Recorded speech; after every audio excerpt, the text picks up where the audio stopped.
What is going on, y'all? KMBest here. Let's take a look at the best decks to climb in Marvel Snap. It's hard to figure out where to start discussions of a metagame this diverse and this odd. If I could sum this all up in one word, shout out to Charles Barkley, it would be hard to react to everything. There are so many different decks that are willing to go tall in various ways that demand a variety of different answers. This deck demands your opponent have Shadow King. There are decks that are demanding your opponent have Enchantress or Rogue, decks that are demanding that you have a Mobius or a Mercury. There's just a lot of ground to cover with a tech card. And so when I start with a deck like this, I think, well, what's the tech card that covers the most ground, even if it doesn't cover as much ground in any individual matchup as the dedicated tech card? And that is Cosmic Ghost Rider.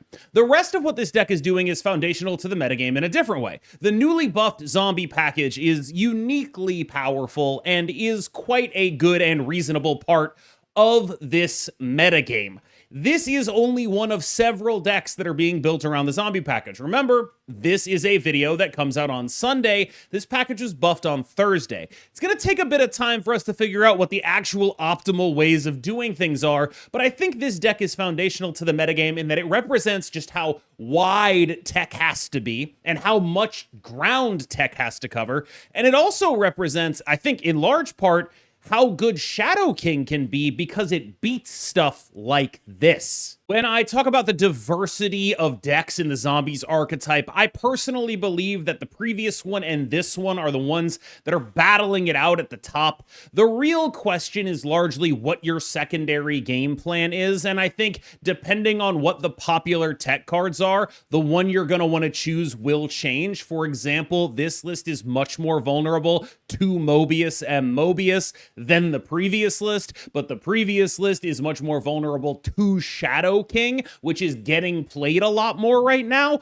because of its existence, which means that this list might be a better option for the right now because there's probably more Shadow King running around than there is Mobius. Largely, the fact that Werewolf by Night is vulnerable to Shadow King, where these big idiots at the top end of the curve in this deck are not, that's really what distinguishes the two in my eyes. SuperGiant is a weird deck to talk about because it's a deck that, for me, has gone from being defined by SuperGiant being really good in one matchup to a deck where SuperGiant is almost kind of doing like a halfway Cosmic Ghost Rider thing, where it's not really good in any one matchup because there's really not a lot of Invisible Woman first steps running around, but it's kind of good in a bunch of matchups. And the combination of SuperGiant and Negasonic is like kind of crucial to your ability to like beat out certain combo decks. So the reads you're going to make are going to be really important with this deck.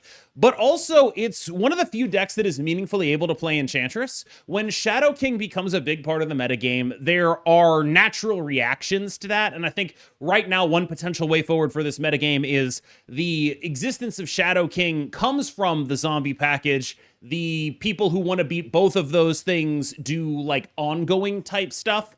And so having this kind of ability to answer that is actually shockingly relevant, I fear. Like, this is just a very solid deck for totally different reasons than it was a very solid deck a week ago. Move is an extremely elite deck. This is just a good deck. There are less people slamming Mercury, Mobius, and everything because that became less free and because there ended up being a lot more to experiment with, and because the metagame is so diverse in terms of decks that are able to go really tall that committing very hard to one of them instead of being a Red Guardian or Cosmic Ghost Rider or SuperGiant deck or some combination of those things so you have coverage against multiple matchups feels like a thing that might be a mistake. That has largely led to a deck that is, I think, largely uncontested. The big weakness that you have is that the zombie package is making a lot more people play Shadow King. That is something that is really notable in today's rundown of the top decks in the game, and you are vulnerable to it, but being a Cosmo Juggernaut deck means that you are basically infinitely less vulnerable to it than the zombie decks.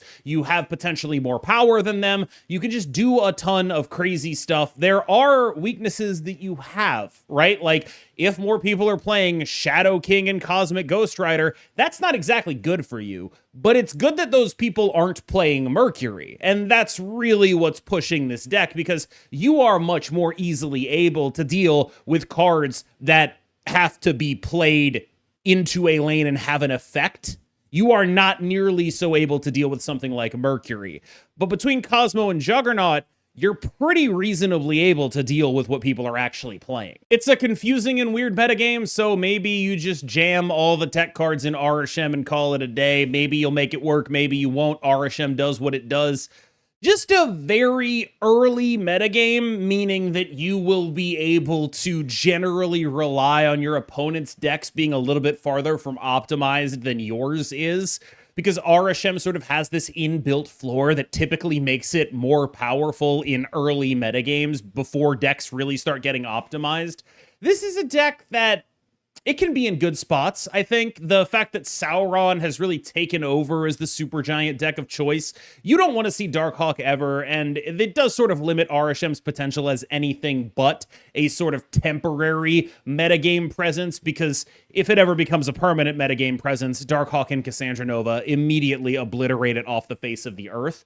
So it's not necessarily the kind of thing that can stick around, but as usual, it's very soon after a patch, the metagame is wide open, things are in flux, and Arishem is doing well. Victoria Hand, I think, seems primed for a bit of a renaissance if it can figure out what its list is supposed to look like. We're going to take a look at a couple of different Victoria Hand lists. My instinct with both is that I want to be optimizing for, like, high point totals, because again, it just doesn't feel like I can cover all the matchups enough.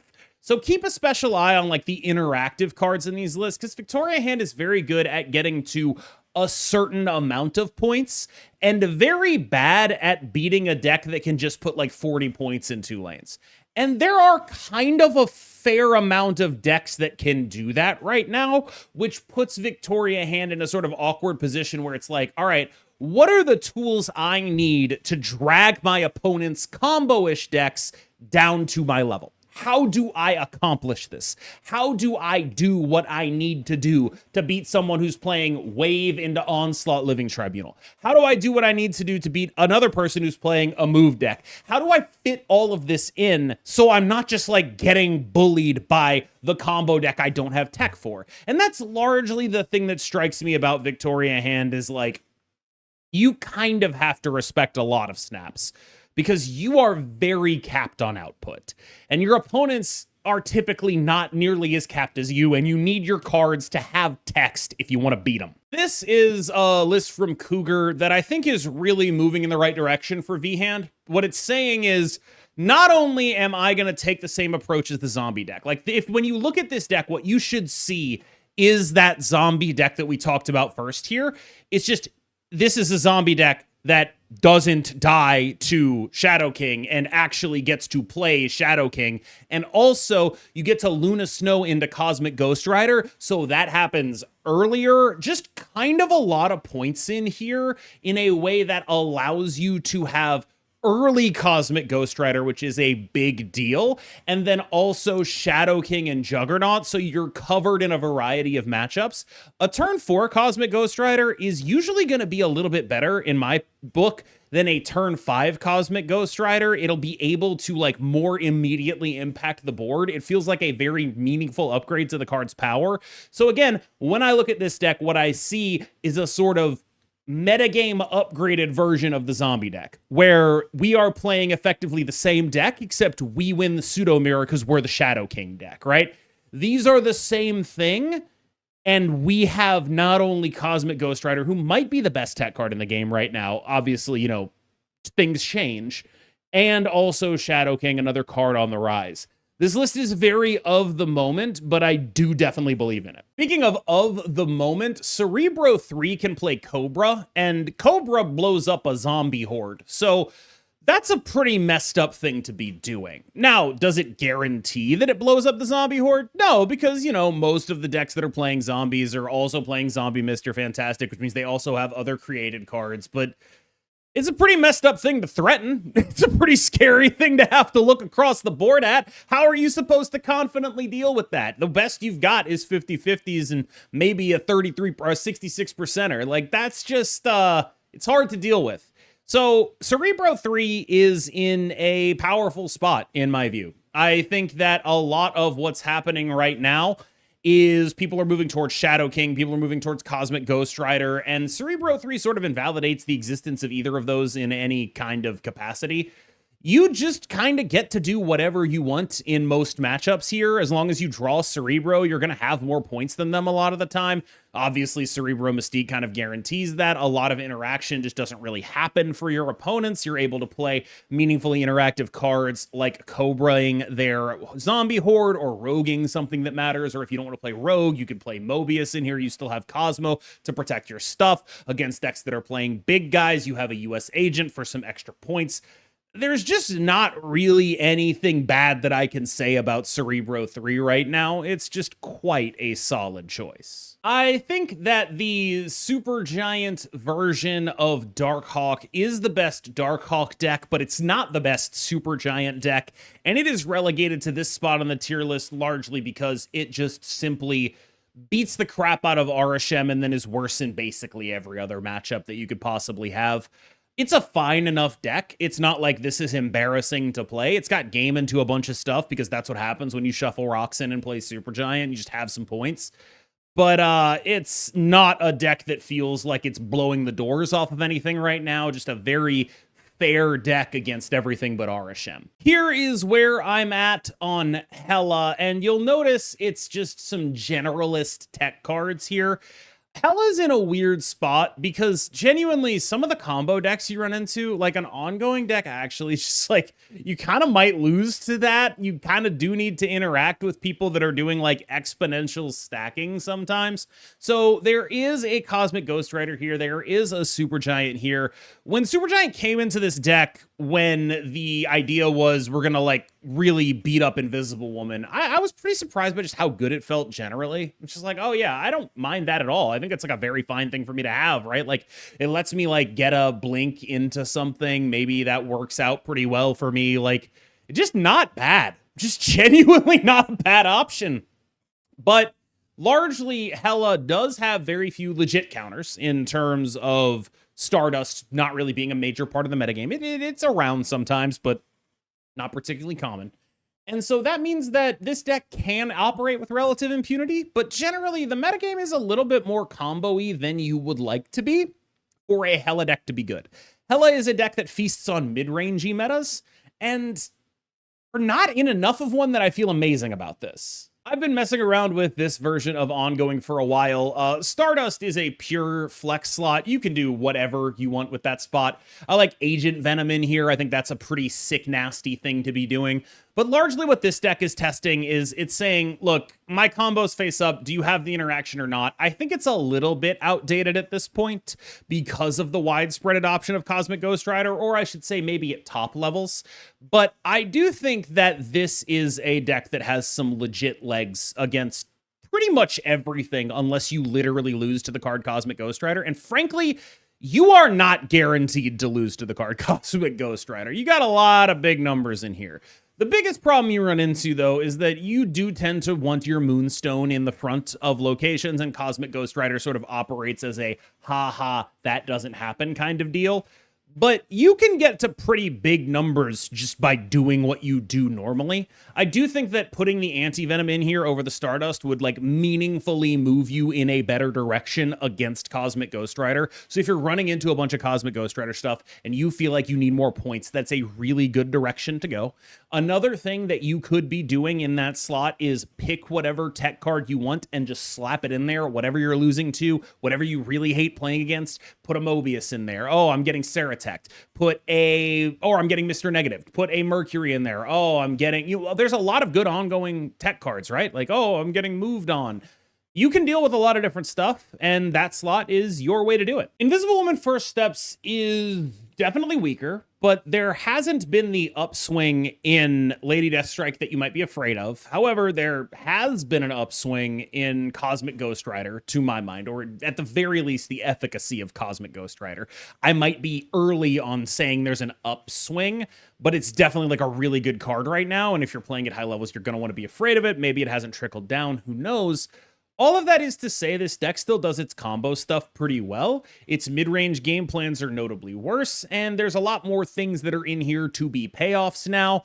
I think that this is a fairly solid deck to play still. I have no real objections to anyone who wants to invest in this strategy. I also think if you want a little bit more of an offbeat version of a Jocasta strategy, you should check out the video I did on 10 good decks to play on day one, because the deck that I highlighted in there was a zombie version of the Jocasta strategy. I've since gone away from that largely because of the increased in prevalence of Shadow King, and this does manage to dodge a Shadow King very, very reasonably, thanks to the fact that its power gets gained at the end of the turn. But I still think it's a really solid deck if you want to play it. In a similar space to Hela, you can just ignore what everyone is doing and just say, look, man, check out all my ridiculous numbers. Numbers. Nobody plays the card Stardust. I refuse to believe in the card Stardust. This deck definitely loses if you get like Stardust Shadow Kinged. But right now, there just aren't enough people doing that. So it's just, all right, what are people teching against? What beats that? So right now, people are teching against a wide range of things. They're like, oh, I've got a bunch of Cosmic Ghost Riders or whatever. Got a bunch of stuff, yeah? This is pretty good into that. Now, granted, there are notable, like, this is why Cosmic Ghost Rider makes sense, right? Like, even against the deck where it, like, totally sucks, if your opponent sets up a Nimrod and you're able to Cosmic Ghost Rider it, that actually is pretty good for you. Like, there are really things like Kid Omega and Symbiote Spider-Man, where it's like, oh, you know, Cosmic Ghost Rider is actually pretty good here, too. But that is just what he's going to do. And so largely what you're trying to do is pressure people who are playing tech cards for matchups that aren't this. Cards like Mercury, cards like Mobius, cards like Enchantress, those are a lot more popular than Stardust right now. And you're just saying, all right, well, good luck with those because you don't interact with me in a meaningful way at all. You know what else really isn't around much is Mobius, and that's notable. And we're going to talk about that for a couple of lists here. This is, of course, Mr. Negative, but it's Mr. Negative with some actual tech built in because it can afford to do that. Now, previously, Mr. Negative lists have been in this metagame sort of null Zola focused, and I don't think that's necessarily an incorrect thing to do. Headpool came out, there were a lot more people playing destroy type stuff. Null was really good against it, especially like my V-Head deck. But as that stuff has sort of fallen off, I think you probably get more out of playing multiple potential answers to a Mobius and Mobius than you do out of putting that Null back in your deck. Like, Null Zola is sort of typically occupying those spots, and I just don't want to be doing that right now when I could be executing on my game plan, which should just beat you on points anyway. I think it's actually kind of a pretty decent metagame for Mr. Negative right now. Not a lot of stuff to be super afraid of, and the more people focus on what I've talked about in this video, Shadow King, Cosmic Ghost Rider, as like the sort of tech cards du jour, this is a deck that'll benefit from that. Speaking of benefiting from Mobius, I think you can play Pixie Chef's Pixie list if you are interested in a sort of alt take on the I instantly lose to Mobius strategy. I've typically disliked these kind of lists because they somehow end up a little more vulnerable to Cosmic Ghost Rider than Mr. Negative is. For example, Warlock getting Cosmic Ghost Rider really sucks. You end up a little more vulnerable to that, and you also end up the same amount of vulnerable to Mobius. You just kind of eat it.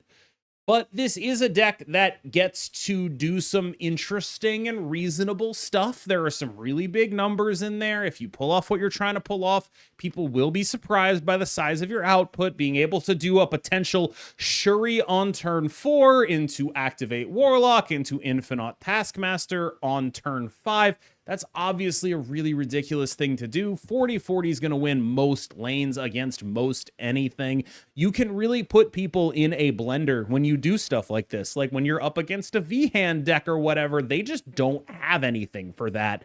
That's kind of it. And so you just end up being able to really go over the top of whatever's not interacting with you in a meaningful way, which largely does mean Mobius, but like you have, even when you're not doing that, you got like the She-Hulk on a Shuri with a Taskmaster and some other cheap stuff. Like, there's numbers in this deck that I think is reasonable. This is just very much going to be one of those, you're going to do some retreat for one, retreat for one, retreat for one, retreat for one, win 8 because your opponent doesn't know what your output is, retreat for one, retreat for one, retreat for one, win 4, that kind of thing, right? Like, that's very much how this deck plays out. I feel like maybe it's a little unfair to have Destroy this low. I think Destroy is actually just a good deck.